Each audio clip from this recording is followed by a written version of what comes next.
Talking about Rebirth?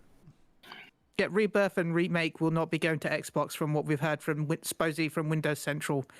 I thought that was a given. Yeah, it's been 4 years, and there's been like it's been 4 years, but everyone still kept asking for it, and they basically come out finally. You know and what? Said, no. You know what? I wouldn't be surprised if on the next gen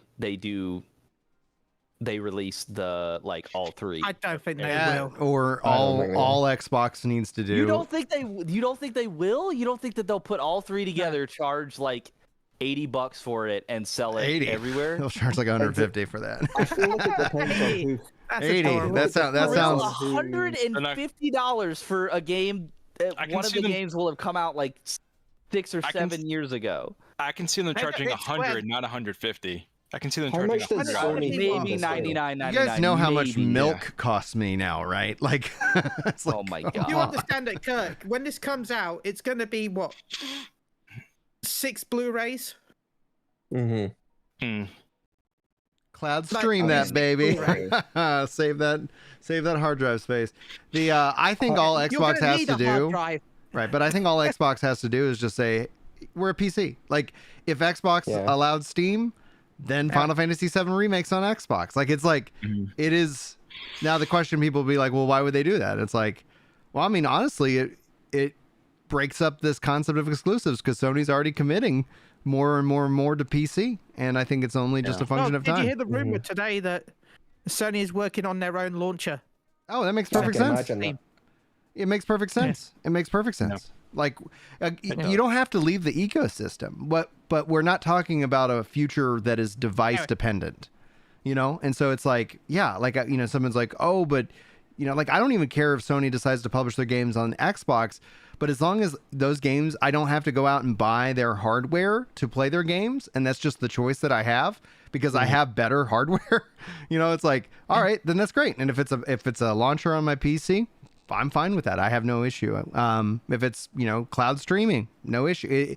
And as soon as that happens with Sony, like, the age of exclusives in my mind is over. And sure, they can have them as exclusive to their PC launcher or to their subscription service. That's perfectly fine. But people don't have to have that extra barrier for entry. And I think it just opens up more games to more people. And that I think is a good thing.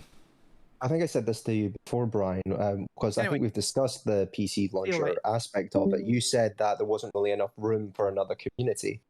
And from my perspective, it's like, I wonder if Valve for PlayStation and Xbox is only a temporary fix to the PC problem. Could be. And the minute they get their actual stores up and running, I know Microsoft already has one, they just take the games off that.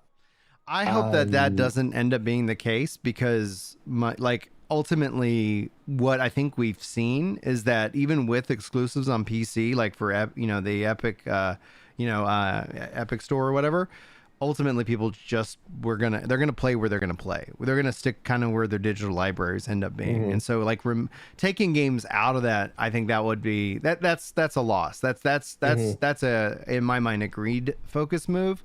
Wherein just saying like, yeah, we've got our own store, so because we don't want to pay the 30% to Steam, or you make your own store and then you go renegotiate with Steam saying, hey man, how about 15% as opposed to 30, and you get our games and we're not going to go and just launch this over here. So having that as a kind of a, hey, we got our own store, you guys can engage with it.